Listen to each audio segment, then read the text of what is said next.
کہ اللہ سے دعا مانگ رہے ہیں اور کسی اور کے لیے مانگ رہے ہیں کہ اللہ اس کے لیے آسانیاں فرما، والدین کے لیے مانگتے ہیں، آپ اپنے بچوں کے لیے مانگتے ہیں، آپ مختلف چیزوں کے لیے لوگوں کے لیے مانگ رہے ہوتے ہیں، تو یہ بالکل بھی منع نہیں ہے، یہ تو بہت پسندیدہ ہے کہ آپ اوروں کے لیے مانگیں. آپ صدقہ بھی اوروں کے لیے کر سکتے ہیں، آپ کر اللہ کے لیے رہے ہیں، لیکن اب اس صدقے میں کیا نیت آپ نے شامل کی کہ اس کا اجر جو ہے اس کو بھی مل جائے، یا اس کی وجہ سے اس کی مصیبت بھی حل ہو جائے. آپ کے عقیدے میں کوئی شرک والی بات نہیں آ رہی. ٹھیک ہے، چلیں باقی کوشچن انشاءاللہ لاسٹ میں، پہلے میں یہ آیت کر لوں مکمل، آیت نمبر 40. اعوذ باللہ من الشیطان الرجیم، بسم اللہ الرحمن الرحیم. اگلی ایک اور مثال ہے، اللہ سبحانہ وتعالیٰ کہہ رہے ہیں او یا کظلمات مانند اندھیروں کے، فی بحر سمندر میں، لجی نہایت گہرے، یغشاہ ڈھانپ لیتی ہے اسے، موجن موج، من فوقہ ہی اس کے اوپر سے، موجن ایک اور موج، من فوقہ ہی اس کے اوپر سے، سحابن بادل ہے، ظلمات اندھیرے ہیں، بعضها بعض ان کے، فوقا اوپر، بعض بعض کے، اذا جب اخرجا وہ نکالے، یدہ ہاتھ اپنا، لم نہیں، یکد وہ قریب کے، یراہا اسے دیکھ سکے، کہ وہ اسے دیکھ سکے، ومن اور جو کوئی،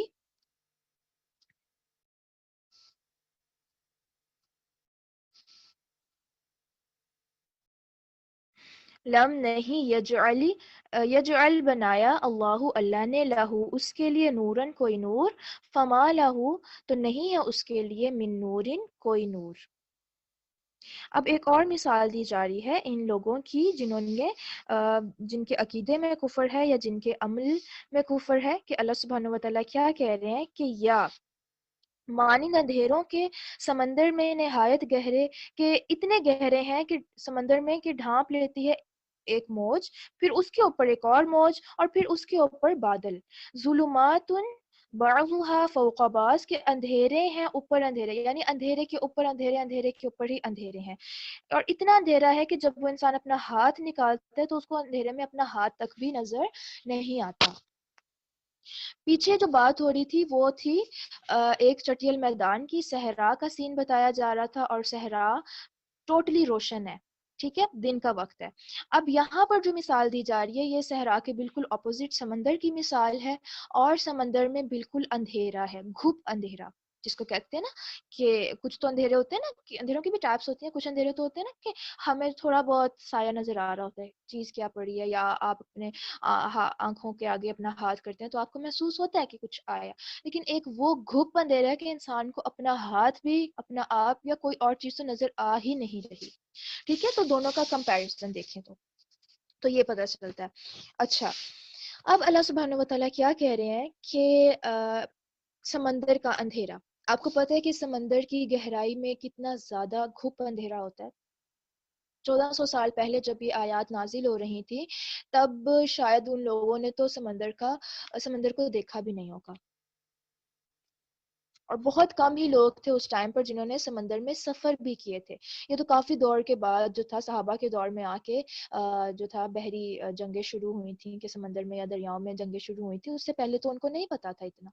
تو اس ٹائم پر اللہ تعالیٰ نے کہا کہ سمندر میں اندھیرے، اور اب سائنس بتا رہی ہے، اب سائنٹسٹ بتا رہے ہیں جو بھی سمندر میں جاتے ہیں، کہ بالکل گہرائی میں جا کے، کتنے فیٹ نیچے جا کے جو ہے سمندر بالکل اندھیر ہو جاتا ہے، بالکل گھپ اندھیرا ہوتا ہے. اور یہاں پر اللہ تعالیٰ کہہ رہے ہیں یغشاہ فوج موج من فوقہ موج، کہ ڈھانپ لیتی ہے اسے موج، اس کے اوپر سے ایک اور موج. موج یا لہریں دیکھی ہوں گی ہم لوگوں نے، تو صرف اوپر سے دیکھی ہوئی ہے نا، کہ اگر ہم سمندر کے پاس کھڑے ہوں تو ہمیں سمندر کی جو اوپر والی سطح جو ہم دیکھ رہے ہیں اس پہ ہمیں لہریں بنتی ہوئی یا موجیں نظر آ رہی ہوتی ہیں. اور کچھ عرصہ پہلے تک یہی تھا کہ شاید موجیں جو ہیں یا لہریں جو ہیں صرف سمندر کے اوپر ہی ہوتی ہیں، اوپری سطح پر ہوتی ہیں. لیکن اب یہ ڈسکور کیا جا چکا ہے کہ سمندر کی گہرائی میں بھی موجیں بنتی ہیں، اس میں بھی لہریں ہوتی ہیں، وہ بہت شدید ہوتی ہیں، کیونکہ نیچے سے کوئی حرکت ہوگی تو اوپر نظر آتی ہے نا، نیچے سے کوئی لہر اٹھ رہی ہے تو وہ پھر اوپر تک آ جاتی ہے. اس کے بعد پھر اللہ تعالیٰ کہہ رہے ہیں کہ اچھا، ایک تو ہے سمندر کی گہرائی کا اندھیرا، پھر موج کے اوپر موج کی وجہ سے اندھیرا، پھر یہ ہے کہ اوپر بادل ہیں،